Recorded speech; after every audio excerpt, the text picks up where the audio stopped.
Welcome back to the Legacy Crusaders YouTube channel. This is Benji, and today we are talking about turn structure in the game of Yugioh. But before we determine how to play out a turn, we need to know whose turn it is. So in order to do that, you and your opponent will have to agree on some way to randomly select who gets to choose who goes first. So unlike randomly determining who goes first by flipping a coin and heads being one player or tails being the other, one player can call heads, and if depending on the outcome of the coin toss, that player will either determine if they go first or second, or the other player will determine if they go first or second. So you're not flipping to randomly select who goes first or second, you're flipping to determine who chooses who goes first or second. There are going to be times in a match, if you're playing in a tournament, where it might be a decision that's made randomly by flipping a coin, but that's only for end-of-match procedures, which we'll talk about in a future episode. Once it's been determined who's going first, both players will place their deck into their deck zone, their extra deck into their extra deck zone. Both players will make sure that their side decks are 15 cards or less, assuming you're playing a match, which you would be in a tournament setting.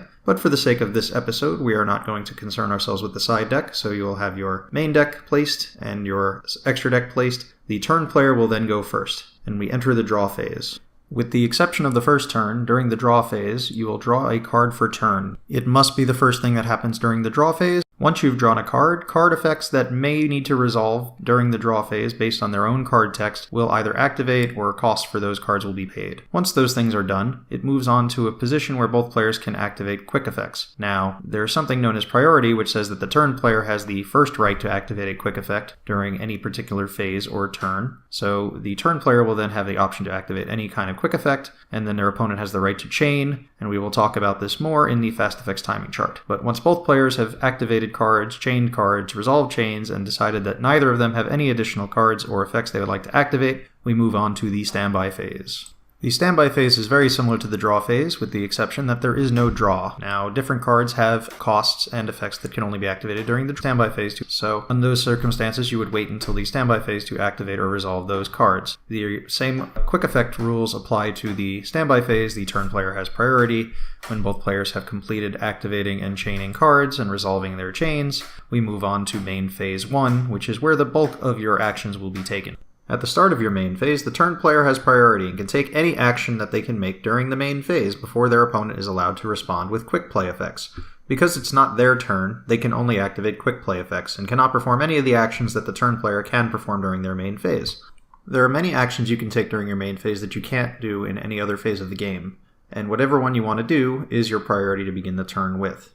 Your options include normal summoning or setting a monster, perform an inherent special summon of a monster, activating a spell or a trap card, activating the effect of a monster that is already face up on the field, setting a spell or a trap card, activating an already set spell or trap card, changing the battle position of a monster that was not already summoned this turn, or choosing to end the main phase and proceed to your battle phase or directly to your end phase. After taking any action, chain rules then apply, and we follow the fast effects timing chart, which again we will discuss in another video. Neither player is allowed to move from one phase or one step of their turn to another without the agreement of their opponent. Generally, it'll be obvious whether or not your opponent has anything to do, but you should always ask just to be safe.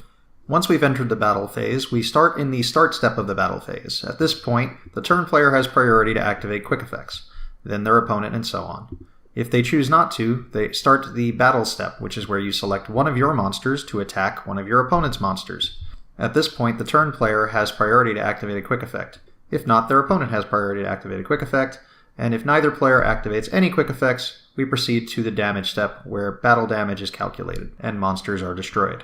You then continue to perform battle steps, choosing attacking monsters and attack targets until you're out of monsters, or elected not to enter any more battles. We then end in the end step of the battle phase, where anybody can activate any card effects following priority and chaining rules. If you did choose to enter your battle phase instead of your end phase, at this point you must enter main phase 2.